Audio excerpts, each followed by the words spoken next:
Drats! That Giles Smithers is 2 weeks behind in his rent. That's the third time this year. I'm gonna have to have a little talk with Mr. Smithers. What's this? Sven Anderson is 3 weeks in arrears. I won't stand for it. Mr. Anderson's out at the end of the week unless he pays up. Good day, Mrs. Hopkins. Oh, Mr. Garrick, you're out early this morning? I am on a quest. A quest? I have been all over San Francisco, and I've been searching for a place that would sell tea. Well, there must be some place like that, but I ain't heard of it. I have searched 3 different establishments, and none of them serve tea. Well, I'm sorry I don't serve tea in my establishment, but you know, there just doesn't seem to be much call for it. My boarders, well, they prefer something stronger. Yes, and you know, that's the rub. I just can't find any place that would sell tea, and you know, being an Englishman, we really do love our tea. Well, tell me something, Mr. Garrick. I hate to ask because I would not want to lose you as a boarder. You don't drink, you don't go on a spree, and you pays your rent regular like. But tell me, have you ever thought of going back to merry old England? Oh, many a time. But I just lack the proper funding, you know. I see. And an Englishman without his tea is a pitiful sight, you know. Well, you have to persevere in this life, Mr. Garrick. Things will get better, you know, they always does. At least I hope they do. Yes, I could use a bit of good luck and a nice hot cup of tea. Tell you what I'll do. Next time I go into Jackson's, I'll talk to Mr. Jackson and I'll tell him to put that tea on the mail order. When it comes in, I'll pick it up, I'll bring it back here, and I will put it in the kitchen cupboard just for you special. Oh, you would do that for me? Earl Grey, if you can. Earl who? Or Lady Grey. Who's Lady Grey? How about Darjeeling, if you can manage that? You know, I guess I better go upstairs and finish my ablutions for the day. Oh, you do that, Mr. Garrick. Whatever that is. Mrs. Hopkins, do you suppose they would sell tea down on the wharf? Not in a million years. I guess you're probably right. Well, cheerio. Cheerio. Oh, poor Mr. Garrick. Well, he ain't going nowheres. He ain't got no money. I just wish half the time I knew what he was talking about.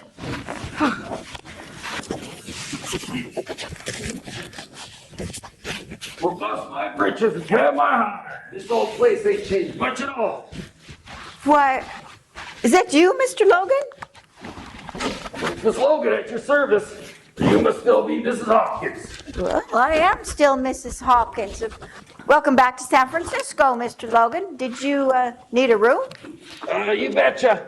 I got me a packet of dough, and I says to myself, you ought to stay in one of those hotels where seem to be on every corner. So I went into one, and the fancy oil lamps and the red rugs, and gave me a fright, so I hightailed it out of there. So I said, go check out Mrs. Hopkins' place, see if she's still alive and kicking. Well, That place is good, plenty good enough for me. yeah. Well, I am still alive and kicking. And, I got a room for you. It's going to be nice and quiet upstairs at the top of the stairs. You know, these streets can get awful busy these days. Yeah, I noticed there's a lot of business around. What's with the hustle and bustling today? Some kind of holiday? No, 'tain't no holiday. It's just things are always busy these days. San Francisco's changed since you was here last. When was that? Summer of 1847. Town was a small place by the bay then. Yeah, well, 1849 that is, those 49ers showed up, those prospectors, and they just exploded the place.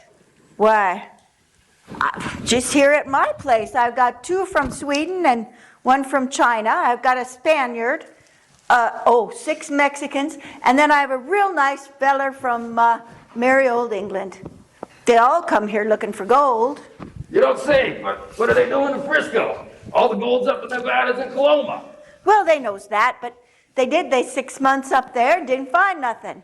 Came back here to Frisco, got jobs, and, well, they pays their rent regular, and, well, at least most of them do. Well, I'm flush. You have no trouble getting rent from me. I'm gonna pay you 3 weeks in advance. Oh, well, that's mighty fine. What do you got in there? Is that gold dust or nuggets? Come on over and show it to me. It's a dust. Oh. Yellow as the morning sun. Looky there. My goodness. Well, let's see what you got in here. Oh my. That looks like pure gold, no gravel. No gravel in my packet. That ain't all of it. I done traded a whole bag for cash, coins and paper. Well, paper money will do me just fine and dandy. Well, what do you reckon you're gonna be asking for rent?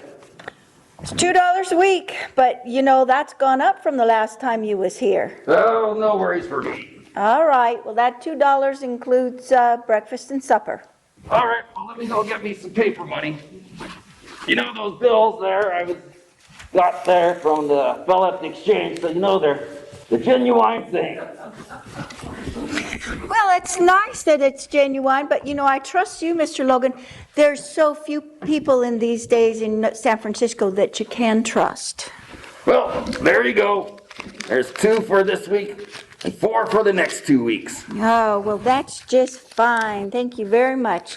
Now you can take your gold dust, and your room is up at the top of the stairs, overlooks the chicken coop.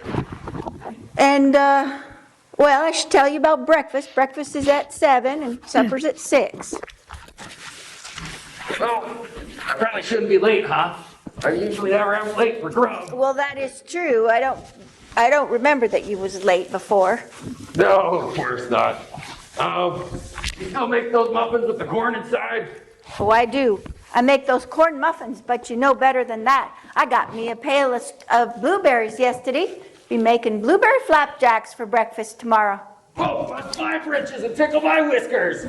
I'm glad I came back here. Well, what fancy hotel's gonna serve up some blueberry flapjacks? None that I ever heard of.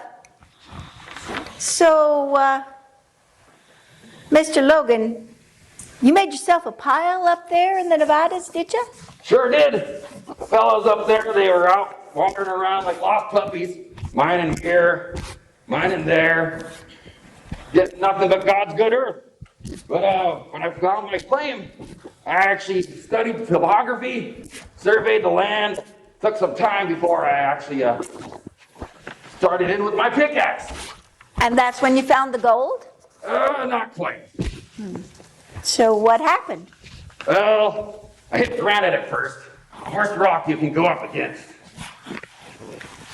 And so, what did you do? Well, I was out there and hitting the granite all day, so my hands were throbbing. And then my back was aching something awful. So I was like, well, I need to take a rest. But everywhere I set my posterior, it was uncomfortable hard. So one day I found a place, and sat down, and found a comfortable place, and said, oh, let's take a nap. So I slept like a sheepdog in August.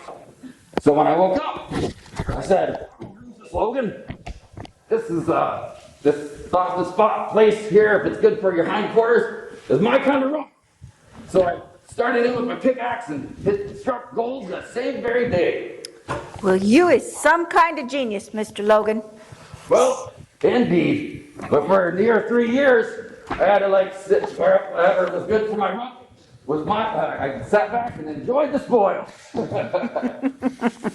Yeah, well, that's good. My, what is the cause of such merriment. Whew. Well, Mr. Garrick, I need to introduce you to my my old boarder come back again.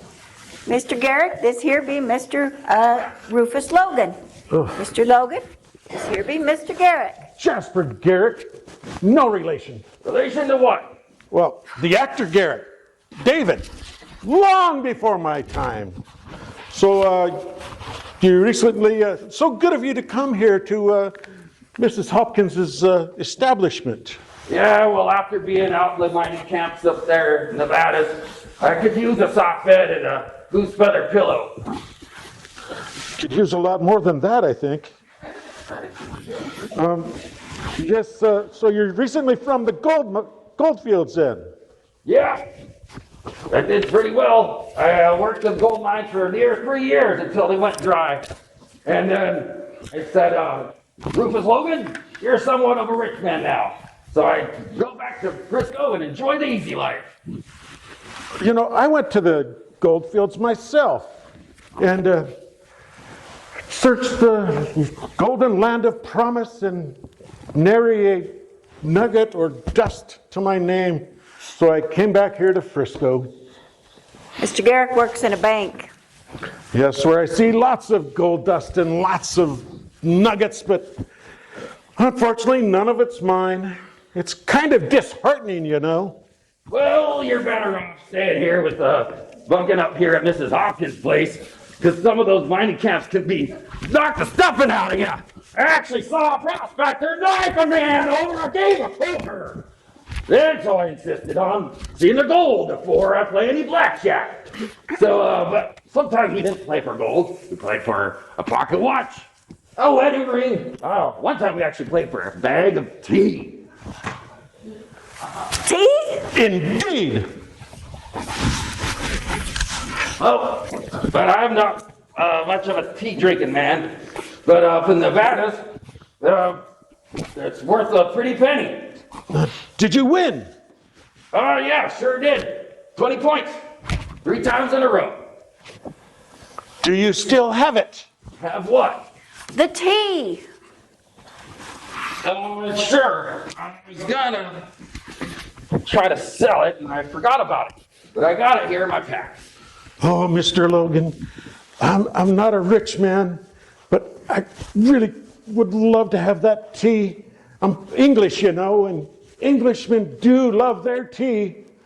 And an Englishman without tea is a rather pitiful sight. Well, I'd be happy to get it off my hands, Mr. Garrett. Call me Jasper, please. All right, Jasper, please. I'm not much of a tea drinking man, so I could only guess. You might be able to make about 10 cups of tea. I'd say 20 if you was to drink it weak, Mr. Garrick. Oh, like I told you, I'm not a wealthy man, but can I buy maybe half from you? Well, heck, I have no use for it. If I actually let you have it, do you think you could come up with 3 bits?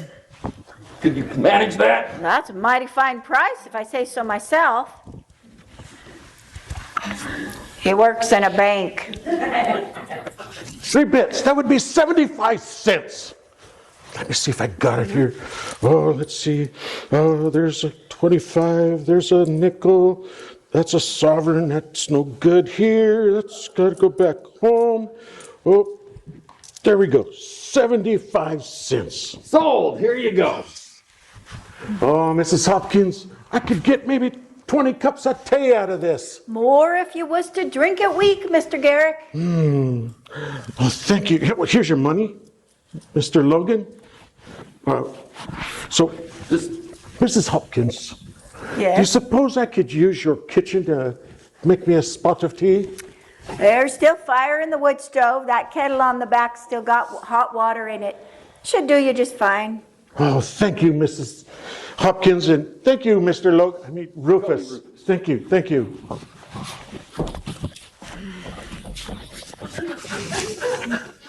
Them limey sure are a funny bunch. There's one down by the camp, and he insisted on taking a bath every week. Oh, imagine that. Well, you made that Englishman very happy. But I tell you, You could have sold that tea for $2 just about anywhere in Frisco. Yeah, being a man of needs, you can be a bit generous at times. Speaking of that, I probably should get up to my room. And speaking of a bath, I probably could use a soak. So how much you charge for a bath? Well, it's 5 cents. But I'll tell you what, Mr. Logan, just as a welcome back gift, I'll let you have it for free. A welcome back gift from the management. Thank you. I must smell something awful to get a free bath. Yeah, well, something like- Bertha! I gotta get me a smoke. Jackson's is all out of tobacco. I'm all out myself. I ain't got none at all, Elsie. What the? Well, bust my britches and scratch my toes. Is that Elsie for the saloon? Is that Rufus? Rufus Logan? That's what they call me. No, they call you Sly Old Rufus or that smelly old buzzard Rufus. You're right. I do smell it. Yeah, smell a little bit. How you doing? You still working down at McMurdy's? Still there. Not much business though. Too much competition. There's got to be a dozen saloons in town now. Not the way it used to be when McMarty's had the game mostly to himself. Probably more like 3 dozen.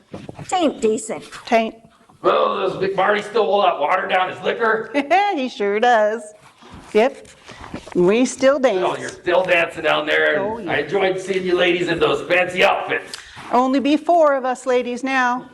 Not like the old days. Those old days was only 2-3 years ago. Things has changed quick.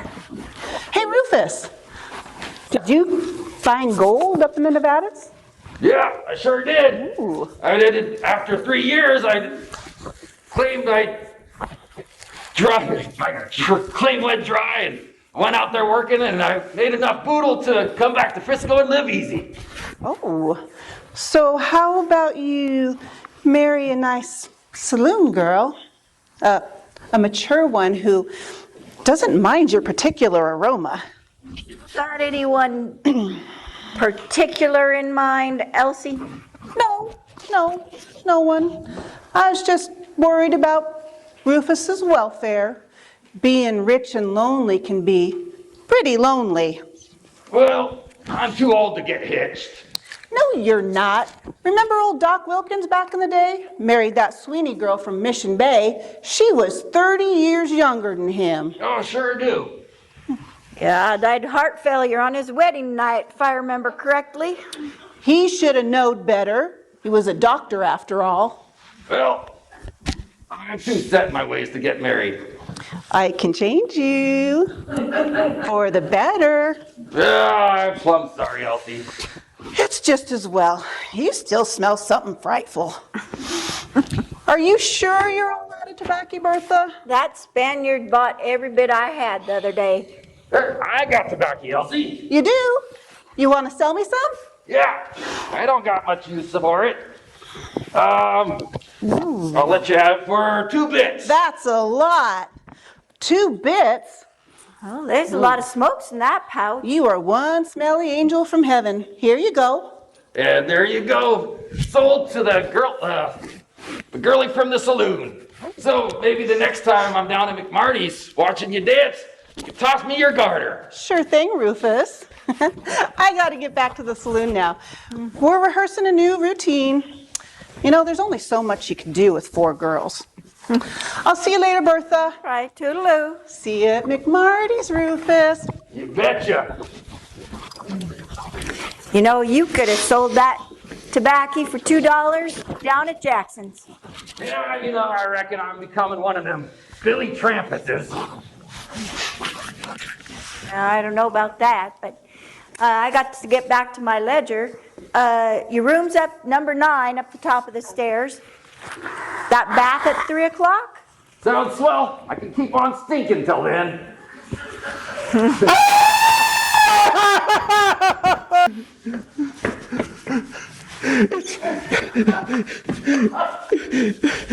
It's a catastrophe. It's atrocious. What is the matter, Mr. Garrett? Tea, horrendous. That good, is it? In plain English, Mr. Garrick, what is wrong with the tea? Try it for yourself.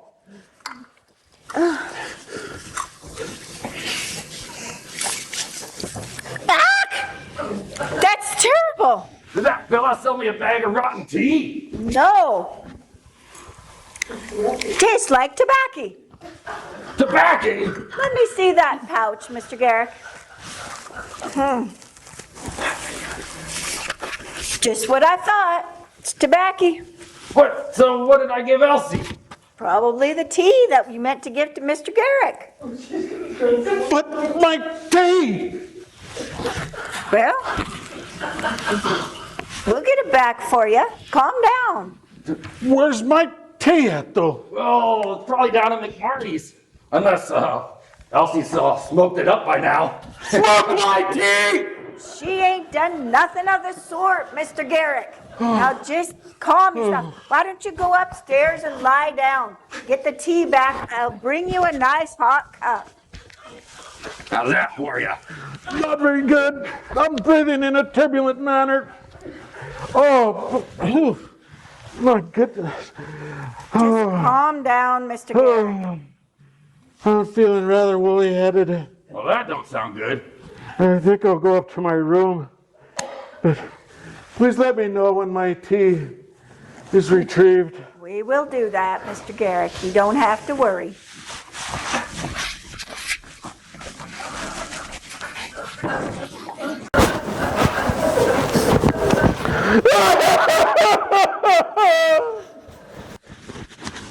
Well, give me that bag, Mrs. Hopkins. I can go down to McMarty's and see if I can find Elsie. Just hold on a second there, Mr. Logan. When you came here, how many pouches did you have? 3. One with the tobacco, one with the tea, and one with the gold dust. And how many do you have now? The one. You got the tea, or the tobacco, she's got the tea, and I got the gold dust. Are you sure about that? I think you should check your pouch. Where is it? It's over here. Now you better open that and check. See what you got in there. I don't reckon with you, but, well, bust my britches and, wrestle my muskrats. It's the tea! I had an inkling it would be. Well, if I, trade that with you, and I can take that down to, Mrs., Take that Elsie down. to McMarty's. Take it to Elsie, and I'll get this to Mr. Garrick. So you just go run along there and get that done. You're on top of it now. All right. Now, Sounds good. if she gives you any trouble, you just tell her you're going to call the sheriff. Gotcha. Wow. I hope Elsie doesn't smoke my bag of sand. Let's see what we got in here. Why, it looks like gold dust. Pure gold dust. No gravel.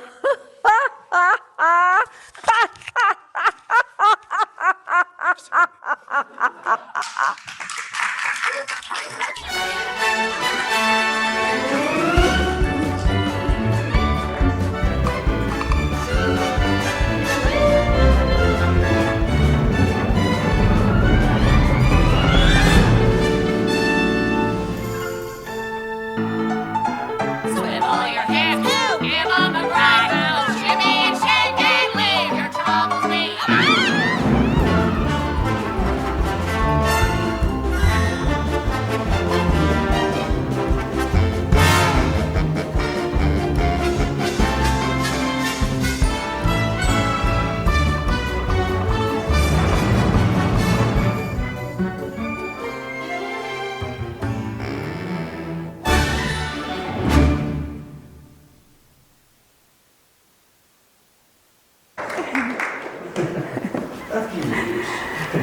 Well, I like to provide my boarders with a little bit of entertainment from now and again. I'm glad you're here. You can participate.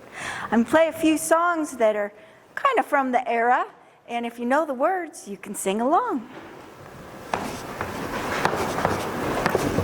Tried to pick a few songs that would relate to our little experience here, and maybe also to the town of Eureka.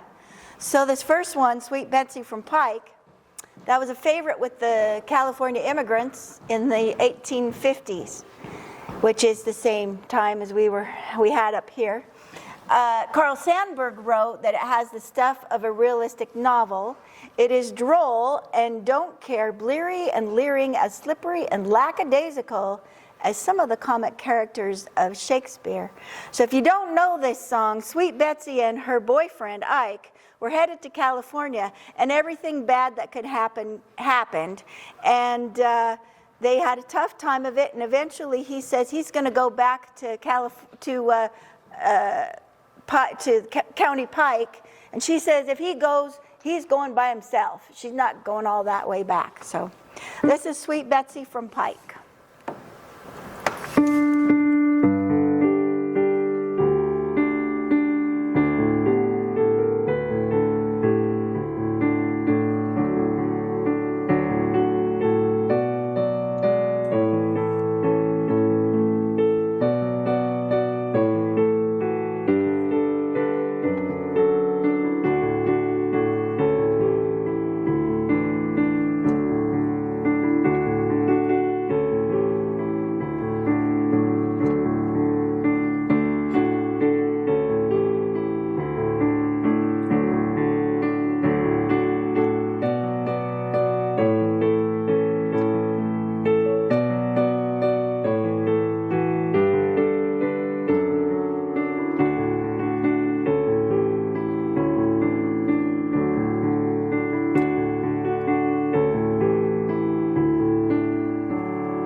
The next one we've got here is On Top of Old Smoky. Now this one is an old Kentucky mountain song, and I know growing up I knew some alternative words to this song. Maybe some of you do too.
Thank you.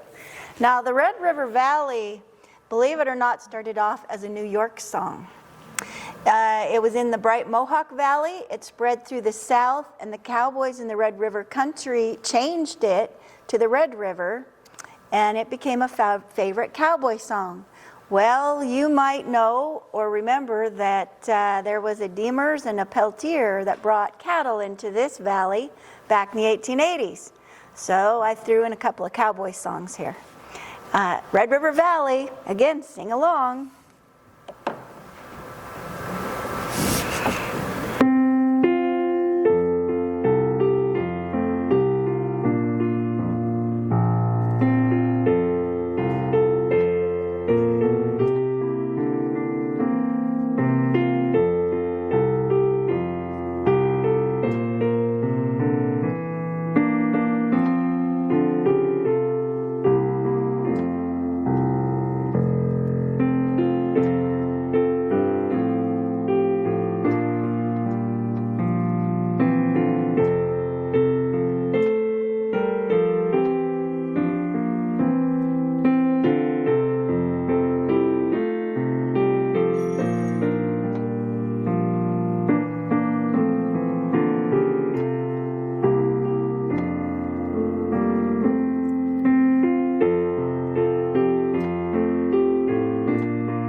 another song everybody knows has a little bit of a different history. Home on the Range actually came along later.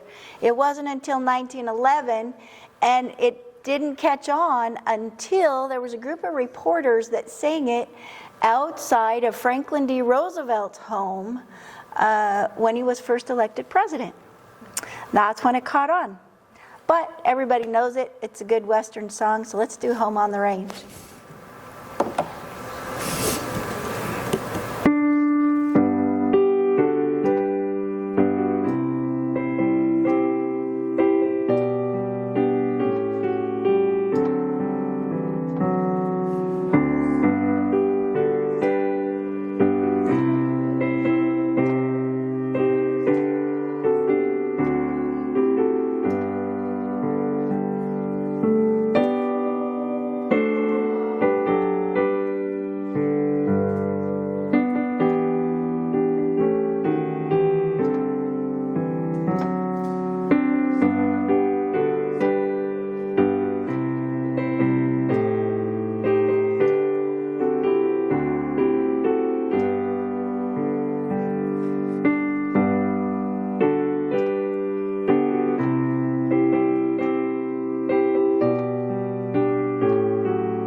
Well, now we're back to a mining song. I'm suspecting that a lot of you remember singing Clementine. Wouldn't be talking about mines if we weren't singing Clementine. But I didn't realize this is really kind of a macabre song. Poor Clementine, she fell into the ocean and her lover didn't swim and he couldn't save her. And that's how he lost his Clementine. She passed away. So, yeah, it's a good song here. This remarkable ballad became a favorite college song during Reconstruction. It was popular in San Francisco toward the end of the 19th century, so the 1800s. Still sung with much relish by college and community people. Well, let's sing it with relish.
Now this one doesn't seem to be quite so well known around these parts. I don't know, I remember it from when I was a kid. Whoopie-Tie-Yi-Yo is another cowboy song. So we're back to people bringing cattle into the valley. The original words are in the chorus is, we know that Wyoming will be your new home, but I'd like to change it. You know, we know that Montana will be your new home, because that's where they were coming, so.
Thank you.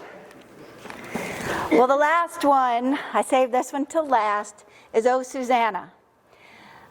Oh Susanna was one of Foster's earliest songs, sung for the first time, it is thought, by minstrels at a song contest for the best sentimental song at Andrew's Eagle Ice Cream Saloon in Pittsburgh, September in 1847. Later, Oh Susanna became a favorite with the 49ers, and it was called the theme song of the California Gold Rush. So, join in. I know you all know at least some of the words.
Well, we have a 10-minute intermission, but after the intermission, we have the silent movie, so don't go away.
Wait a minute! I just heard myself think and it sounded dumb. Why am I yelling? We can talk. Nobody told me that I had a beautiful voice. There's something strange going on around here. You ever got that feeling that you're being watched? Only by cows. Maybe that scarecrow with judgmental eyes. Nope, this is something else. Something feathery. Stay still. It's Cluck Norris. I thought it was a myth. One of them old campfire stories. He once stared down a lion and made it apologize.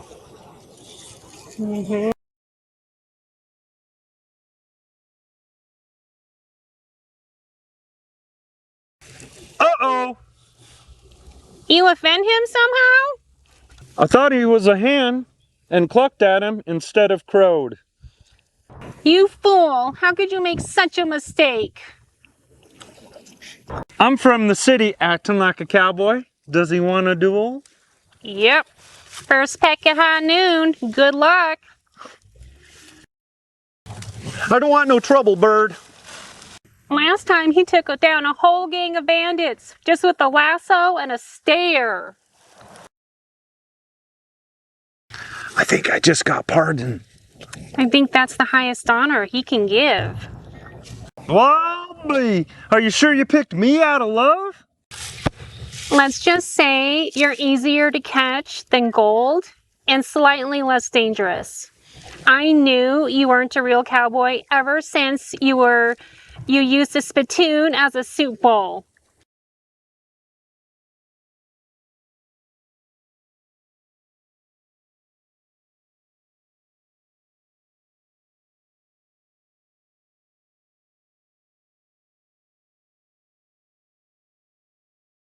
Poor Rufus. He had a good run. Gold makes people crazy. But you just make people mildly uncomfortable. That's the nicest thing anybody's ever said to me. I know. I have terrible taste.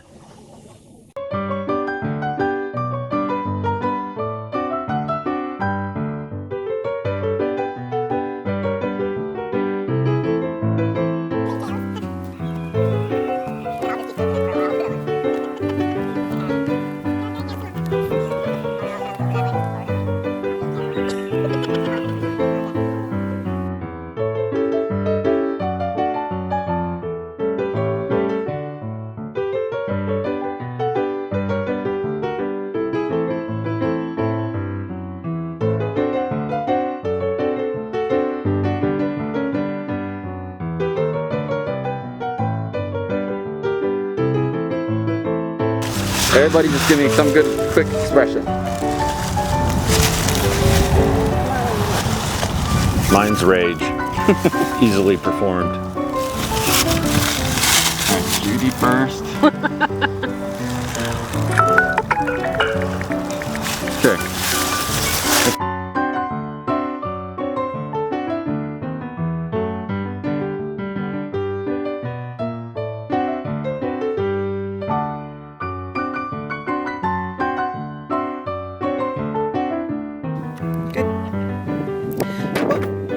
Oh yeah, girl. Oopsie. There you go. All right, we got costume design over here. Where's okay.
They're battling now over here. We need to get Tony in here. Yeah. Somewhere. Yeah.